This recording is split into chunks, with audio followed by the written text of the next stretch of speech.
दोस्तों नमस्कार। आज की इस वीडियो क्लास में एक और सवाल को हल करने वाले हैं जो आपके द्वारा ही यहाँ पर कमेंट में भेजा गया है।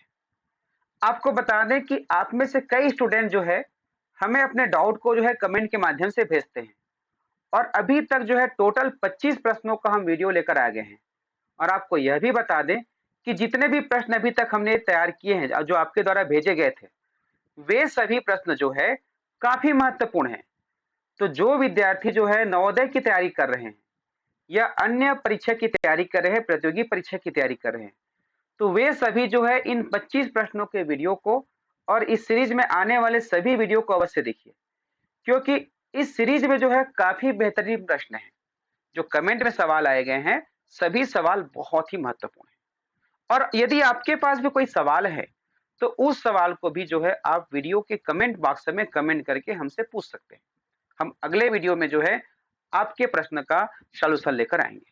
ठीक है, तो यहां पर चलिए प्रश्न को पढ़ते हैं। प्रश्न है, किसी परीक्षा में ए तथा बी क्रमशः अधिकतम अंकों का 60% तथा 30% अंक प्राप्त करते हैं। इनके प्राप्तांकों का योग 783 है। परीक्षा में पूर्णांक कितने का है? अब इसको भेजा है धर्मराज ने। तो इसे किस प्रकार से हल करें? तो देखिए, जब भी यहां पर प्रतिशत वाले कोई भी सवाल आते हैं, तो आपको यह मान के चलना प्रतिशत जो है किसी संख्या के आधार पर निकाला गया है, तो आपको उस आधार को ही ढूंढना है। ठीक है, तो यहाँ पर प्रश्न में कहा गया है कि ए नाम का कोई व्यक्ति है, मान लीजिए अजय है, बी से मान लीजिए कोई बंटी है। ये दोनों जो है कोई परीक्षा दिलाया, मान लीजिए यहाँ पर एक परीक्षा दिलाया। ठीक है, तो परीक्षा दिलाया है तो परीक्षा टोटल नंबर कितना कुछ रहा होगा, मान लीजिए इसमें कुछ नंबर था, टोटल नंबर, इसी को आपसे पूछा जा रहा है ना भाई। तो इसमें से उन्होंने ए ने जो है 60% अंक प्राप्त किए और बी जो है 30% अंक प्राप्त किए। ठीक है, यहां तक क्लियर हुआ। अब इनके बाद क्या कहा गया है कि इनके प्राप्तांकों का योग 783 है, अर्थात ये जितना नंबर पाया, जितना अंक पाया है और बी ने जितना अंक पाया पाया है, तो दोनों को जब जोड़ा जाएगा तो 783 होगा। अब इतने ही जानकारी के आधार पर आपको यह पता करना है कि परीक्षा जो है कितने अंक का हुआ था, कितने नंबर का हुआ था। तो किस प्रकार से पता करें? तो देखिए, यहां पर जो भी नंबर रहा होगा परीक्षा में, उसका 60% ए ने पाया है, 30% बी ने पाया है, तो 60 और 30 हो जाएगा 90%।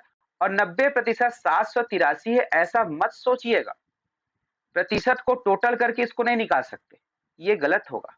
ठीक है, आपको क्या करना पड़ेगा, एक मानना पड़ेगा कि यहाँ पर टोटल कितना अंक था, कितना अंक पाया है।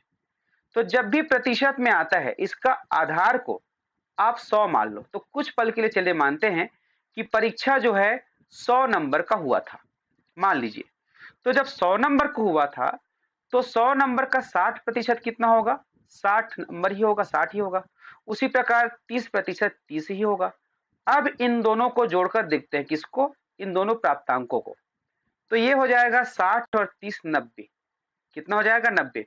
तो 90 नंबर कितने में से है? ये 100 में से 60 पाया है और ये 100 में से 30 पाया है, तो 60 और 30 90 हुआ। लेकिन इसका जो पूर्णांक है, यहाँ पर ये भी 100 में से पाया है, ये भी 100 में से प्राप्त किया है ना भाई। तो 100 और 100 200 हुआ कि नहीं हुआ? तो 200 में से इन्होंने 90 अंक प्राप्त किया। ठीक है, ये कैसे हुआ? ये भी 100 नंबर का था, 100 में से 60 ये भी पाया, ये 100 में से 30 पाया। तो जब हम 60 और 30 को जोड़े हैं, तो टोटल जो है कितना नंबर हो, ये भी तो हम देखेंगे ना भाई। आपने जब रिजल्ट आपका आता है परीक्षा में, आप देखे होंगे 100 नंबर का हिंदी रहता है, 100 नंबर का गणित रहता है, 100 नंबर का इंग्लिश रहता है, 100 नंबर का जो है पर्यावरण रहता है। तो ये टोटल नंबर होता है। अब इसी में आप किसी में 40 पाए हो, किसी में 60 पाए हो, तो इसका टोटल अलग होता है, उसी आधार पर प्रतिशत निकलता है ना भाई। तो अब यहाँ पर क्या हुआ, हम देखते हैं कि जब 90 नंबर हो रहा है, तो टोटल कितना आ रहा है? 200। परीक्षा में टोटल कितना दिया है यहाँ पर? 90 जगह 783। तो अब हमको जमाना है, जब 90 है तो यहाँ पर पूर्णांक, यहाँ पर ये वाला पूर्णांक कितना है? 200 है। तो जब एक होगा अंक, दोनों का टोटल एक होगा, तो ये हो जाएगा 200 बटे 90 हो जाएगा। लेकिन यहाँ पर दिया है 783, तो जब 783 है तो 200/90 गुणा 783। ठीक है, 783। अब ये क्या हो जाएगा, ये यहाँ से एक शून्य कट गया, यहाँ से एक शून्य कट गया, 9 एकम 9, उसके बाद 9 अट्ठे 72 और उसके बाद 9 सत्ते 63। तो यहाँ पर देख सकते हैं हमें मान प्राप्त हुआ 20 गुणा 87। ठीक है, अब 20 गुणा 87 किसके समकक्ष है, इस 200 के समकक्ष में। अब 200 जो है किसका डबल है, पूर्णांक का डबल है। अर्थात यदि हमें 200 के आधार पर पूर्णांक को पता करना होगा तो हम इसका आधा करेंगे, करेंगे ना भाई। तो उसी प्रकार ये जो टोटल हमको मिला है इसका भी हम आधा करेंगे तो ये पूर्णांक हमको मिलेगा। तो 2 एकम 2, 2 दहम 20, 10 गुणा 87 बराबर 870। तो जो परीक्षा हुई थी वो 870 नंबर का हुआ था। तो 870 में से 60% इन्होंने पाया और 870 में से 30% इन्होंने पाया। अब 870 का 60% निकालो, 870 का 30% निकालो, दोनों को जोड़ोगे तो आपको 783 प्राप्त होगा। प्रश्न काफी कठिन था, समझाने में समय लगा। कोई भी प्रकार का डाउट रहेगा तो कमेंट अवश्य करना और आपके भी कोई प्रश्न होंगे तो कमेंट करना। जुड़े रहिएगा उज्जवल लक्ष्य यूट्यूब चैनल से। नमस्कार।